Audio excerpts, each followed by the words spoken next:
భవిష్యత్తు గ్యారంటీ బాబు షూరిటీ అని.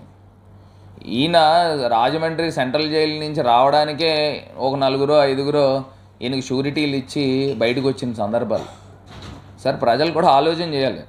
ఈయనకే షూరిటీ బయట జనాలు ఇచ్చారు, ఈయనేం గ్యారంటీ ఇస్తాడండి ప్రజలకి? ఇది కాకుండా తెలుగుదేశం పార్టీ వాళ్ళు మేనిఫెస్టో ఏదో 6 సూపర్ 6 అని చెప్పేసి ఏదో స్కీమ్ రెడీ చేస్తూ ఉన్నారు. మేము సూపర్ 60 అని చెప్పి కరోనా టైంలోనే మేము ఇప్పుడెప్పుడో స్టార్ట్ చేసాం. రాజమండ్రి నుంచి నేనే స్టార్ట్ చేశాను వారియర్ సూపర్ 60 వారియర్స్ అని.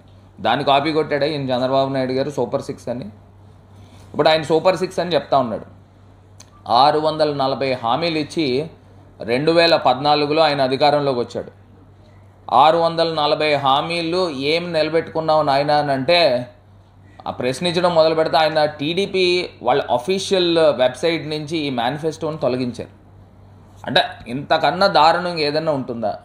అంటే కేవలము ప్రజల్ని మోసం చేయడం, ప్రజల్ని మభ్యపెట్టడం.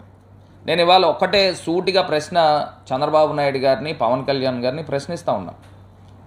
ఇప్పుడు గతంలో మనం చూస్తే గరుడ పురాణం అని చెప్పేసి ప్రజల్ని డైవర్ట్ చేసే కార్యక్రమం చేశారు.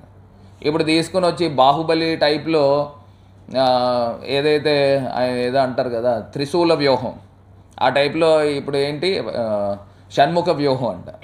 అంటే ఇవన్నీ ఏంటంటే సినిమా డైలాగులు కొట్టుకోవడానికి బాగుంటాయి తప్పితే ఇంకా ఏ రకంగానూ ఉపయోగపడే కార్యక్రమాలు లేవు.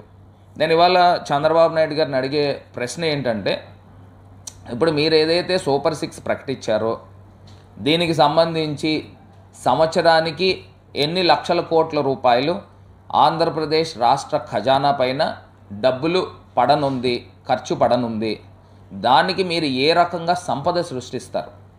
నాకు తెలిసి ఆయన ప్రకటించిన మేనిఫెస్టో ప్రకాలి అని అంటే నాట్ లెస్ దాన్ 1,00,000 కోట్లు అవుతుంది సంవత్సరానికి.